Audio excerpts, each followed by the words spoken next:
Para a gente fazer a forma interrogativa do presente simples, a gente usa os auxiliares, que como o nome fala, é para auxiliar a fazer pergunta, que no caso do presente simples são o do e o does. Eles não têm nenhum significado, eles só existem ali para indicar que é uma pergunta.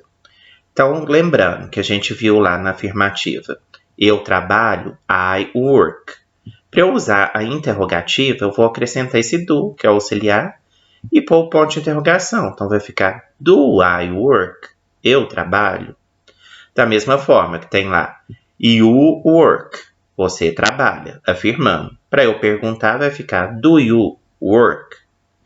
Vou pular a parte do he, she, it, que é a terceira pessoa, que a gente viu que na afirmativa a gente acrescenta ls, daqui a pouco a gente acrescenta um s, daqui a pouco eu volto. Continuando, we, you, they. Nós trabalhamos, we work. Para perguntar, vai ficar do we work? Vocês trabalham, you work. Também para fazer uma pergunta, vai ficar do you work? Eles ou elas trabalham, they work. Para eu fazer uma pergunta, vai ficar do they work? Voltando agora lá no he, she, it, que são a terceira pessoa, que na afirmativa a gente acrescenta um S, ou, dependendo do caso, se for terminado em O, SH ou CH, eu acrescento E e S. E tem aquele caso do Y, que se for antes do Y for vogal, eu acrescento o S normalmente. Por exemplo, pay, que é pagar, vai ficar pays. E se antes do Y for uma consoante, que é o caso do verbo to study, eu vou tirar o Y e acrescentar IES. Agora, na forma interrogativa, que é o que a gente está vendo, o auxiliar deles é diferente.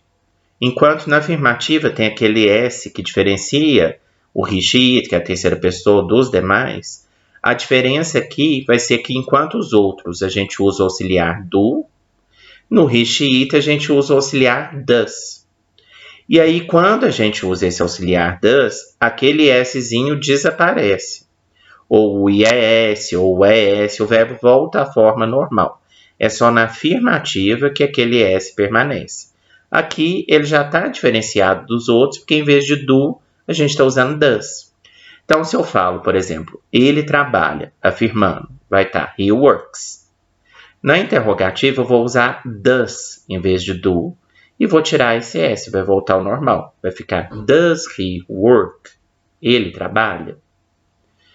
A mesma coisa, né? Does she work? Does it work? Então, a diferença é essa. Agora, lembrando que eu já falei isso no primeiro vídeo, nem sempre a frase vai estar prontinha. I, you, he, she, it, we, you, they. Então, a gente tem que ver o que é o sujeito. Por exemplo, se na frase tiver assim, meu amigo, ou minha amiga, my friend, ou é he ou é she, a terceira pessoa. Então, se eu for falar minha amiga trabalha, vai ficar my friend works, né, que a gente já viu. Nesse caso aqui é a mesma coisa. Se eu for fazer uma pergunta, por exemplo, assim, sua mãe trabalha? Eu tenho que parar para pensar, sua mãe vai ser o quê? Eu, ele, nós, eles, vocês. No caso, sua mãe é ela, que é she. Então, eu sei que eu vou usar o does para fazer a pergunta.